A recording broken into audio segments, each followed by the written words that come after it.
Что касается вакцин в нашей стране, у нас европейского производства вакцины, зарекомендовавшейся себя с очень хорошей стороны, потому что мы уже используем ее более 10 лет, и каких-то серьезных побочных действий мы не наблюдали. Бывают изредка температурная реакция небольшая в течение суток, покраснение, которое проходит бесследно. Это считается хорошим иммунным ответом, когда есть небольшая температурная реакция. На каждую вакцину у нас есть европейский стандарт сертификата. Получаем мы его через Минздрав.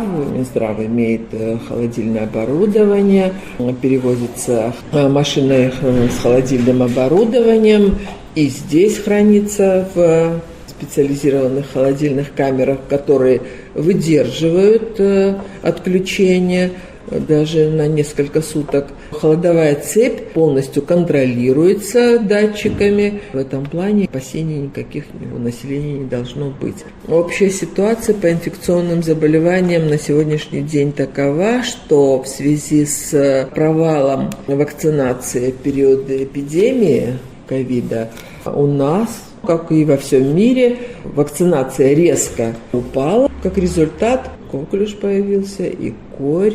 Эти инфекции очень тяжело текут у самых маленьких пациентов. Тому примеры тяжелейшего течения у новорожденных коклюша в инфекционной нашей больнице. Главный врач Гуния говорил, что мы с трудом справляемся с такими маленькими пациентами, потому что они дают остановки дыхания. Даже приходилось увозить таких пациентов в больницы Краснодарского края, в Дагомыс. Город Сухум по уровню вакцинации он всегда лидировал и сейчас намного выше, чем в районах. Поэтому у нас в основном дети болеющие, они из районов. Там уровень вакцинации значительно ниже. В районе 25-30%, у нас 88-90%.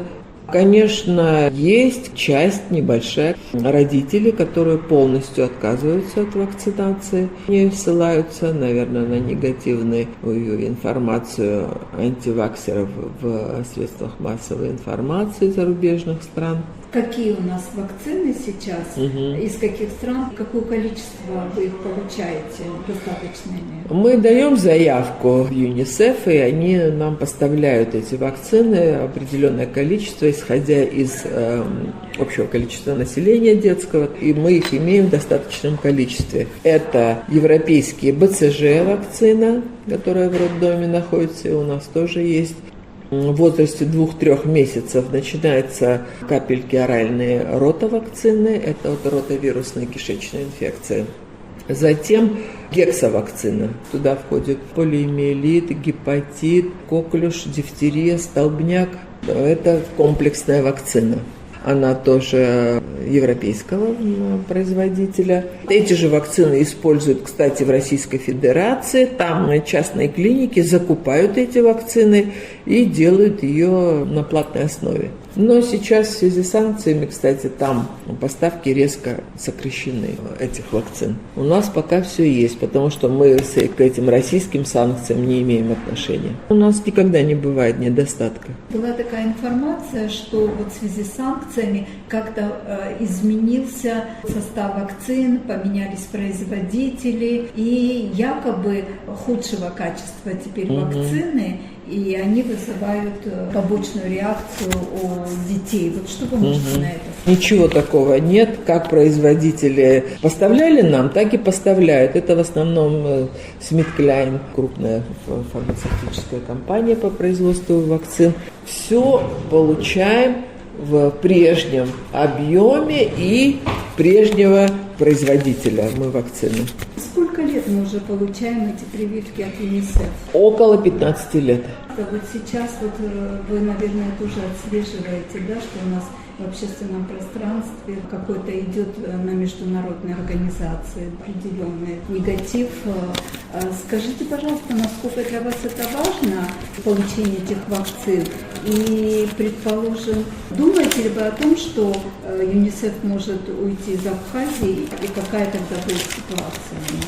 Вы знаете, справедливости ради я должна сказать, что ЮНИСЕФ оказывал большую помощь. Я была и помощником министра здравоохранения по вопросам детства.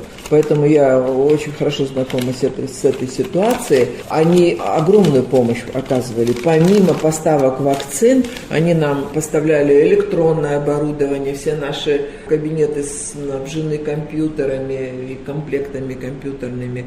Они нам много давали техники, снабдили нас телевизоры, которые стоят у нас в холлах, это тоже их заслуга. Мебель медицинская, поставляли нам электрокардиографы, приемное отделение настили хорошо, детские кроватки с подогревом, пульсоксиметры. В общем, очень много оказывали помощь. Бесконечные семинары проводили. Мы выезжали за пределы республики, то есть вот не было такой изоляции. Мы общались с врачами, медиками других стран, обменивались опытом. Вот сейчас мы видим, что какие-то организации покидают Абхазию. Если вдруг ЮНИСЕФ уйдет из Абхазии, вы как оцениваете эту ситуацию? Государство должно взять на себя это бремя экономическое по закупке российских вакцин или каких-то других. Я не знаю, как это все будет выглядеть. Это довольно серьезные финансовые затраты.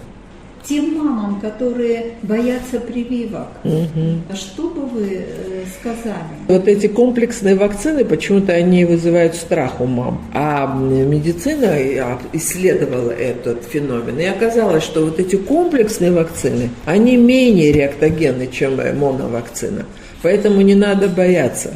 Конечно, это волнительно делать ребенку инъекцию. Я это понимаю очень. Педиатр должен убедить маму, чтобы она спала спокойно.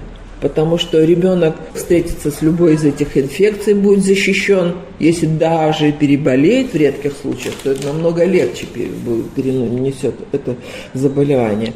Ведь никто не застрахован. Ребенок пойдет к стоматологу, малыши бегают, они ранят ножки, ручки, порезы. Потом приходится делать сыворотки противостолбнячные, а они намного реактогеннее, намного серьезнее, чем вакцина. Потому что есть опасность занесения столбняка, очень высокая. В коллектив легче пойдет ребенок, он будет защищен. А как вы, вот как специалист, оцениваете, почему в регионах такая низкая прививаемость детей? Во-первых, мало врачей.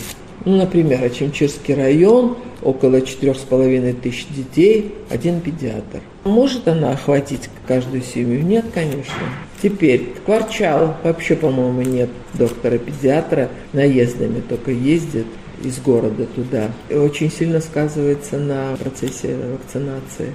Гавра, Гудаута, в той части ситуация какая? Такая же, как в Восточной Абхазии или получше? Ну, Кокульша там первое полугодие было, прошлого года было много. Вот сейчас чуть-чуть на снижение пошло.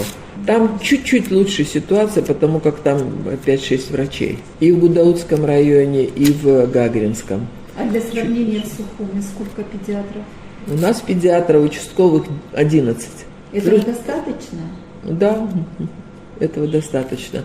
11 педиатров, плюс где-то около 10 узких специалистов. У нас всегда, да, с кадрами было хорошо. Единственное, что время идет, вот, доктора стареют, так что вот сейчас нам нужен, например, детский ортопед очень нужен.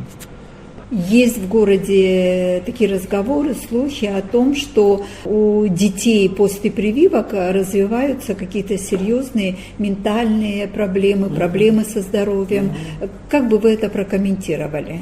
Часто ходят мифы о том, что прививки приводят к задержкам речевого развития, задержкам умственного развития детей. Хочу такой факт привести.